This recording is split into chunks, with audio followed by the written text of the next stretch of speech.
Sinipa ni Lord Nityananda si Sivananda Sesa. Isa sa mga katangian ni Sri Nityananda Prabhu ay ang kanyang salungat na kalikasan. Kapag siya ay nagagalit at sinisipa ang isang tao, ito ay talagang para sa kanyang kapakanan. Si Srikanta, pamangkin ni Sivananda Sena at anak ng kanyang kapatid na babae, ay nakaramdam ng pagka-offend at nagkomento sa usaping ito nang wala ang kanyang tiyuhin. Sinabi niya, "Kilalang kilala ang aking tiyuhin bilang isa sa mga kasamahan ni Sri Chaitanya Mahaprabhu." Ngunit ipinakita ni Lord Nityananda Prabhu ang kanyang nakatataas na katayuan sa pamamagitan ng pagsipa sa kanya. Matapos sabihin ito, umalis si Srikanta na isang bata pa lamang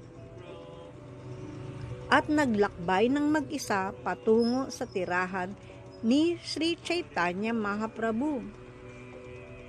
Nang nag-alay ng obeisances si Srikanta sa Panginoon, nakasuot pa siya ng kanyang kamiseta, kaya't sinabi ni Govinda sa kanya, "Mahal kong Srikanta, unang tanggalin mo ang mga damit na ito." Habang binabalaan ni Govinda si Srikanta, sinabi ni Sri Chaitanya Mahaprabhu, "Huwag mo siyang istorbuhin. Hayaan mong gawin ni Srikanta ang nais niya, sapagkat siya ay nandito sa isang pagkapighati." Tinanong ni Sri Chaitanya Mahaprabhu si Srikanta tungkol sa lahat ng mga Vaishnava at ipinaalam ng bata ang tungkol sa kanila.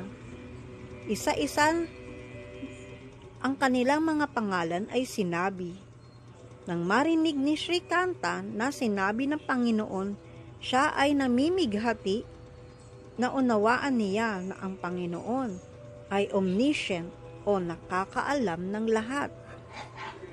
Dahil sa kanyang paglalarawan sa mga Vaishnava, hindi binanggit ni Srikanta ang tungkol sa pagsipa ni Lord Nityananda kay Sivananda Sesa. Samantala, dumating na ang lahat ng mga deboto at nagpunta upang salubungin ang Panginoon. Tinanggap sila ni Chaitanya Mahaprabhu tulad ng ginawa niya sa mga nakaraang taon. Ang mga babae, subalit nakita ang Panginoon ay mula sa malayo lamang. Muli inayos ng Panginoon ang mga tirahan para sa lahat ng mga deboto at pagkatapos ay tinawag sila upang makisalo sa mga natirang pagkain na inialay kay Lord Jagannath. Ipinakilala ni Sivananda Sena ang kanyang 3 anak kay Sri Chaitanya Mahaprabhu. Dahil sila ay ang kanyang mga anak, nagpakita ang Panginoon ng malaking awa sa mga bata.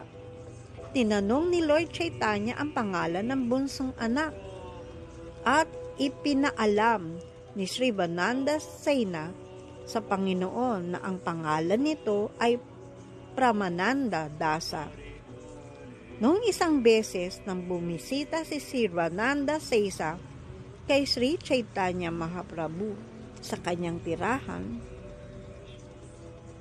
sinabi ng Panginoon sa kanya, "Kapag isinilang ang batang ito, bigyan mo siya ng pangalang Puri Das." Ang bata ay nasa sinapupunan ng asawa ni Sivananda at nang bumalik si Sivananda sa kanilang bahay, isinilang ang bata. Ang bata ay ipinangalan ng Pramananda Das ayon sa utos ng Panginoon. At sa biruan, tinawag siya ng Panginoon na Puri Das. Walang sino man na makakatawid sa karagatan ng magandang kapalaran ni Sivananda Sesa sapagkat itinuring ng Panginoon ang buong pamilya ni Srivananda bilang kanya.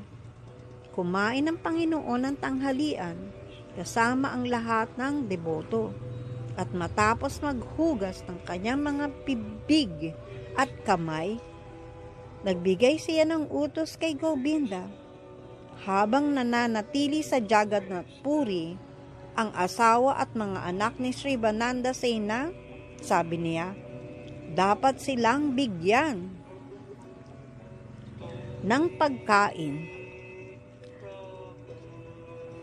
na mga natirang pagkain ko, mga Mahaprasadam galing kay Lord Chaitanya. Haribol! Haribol!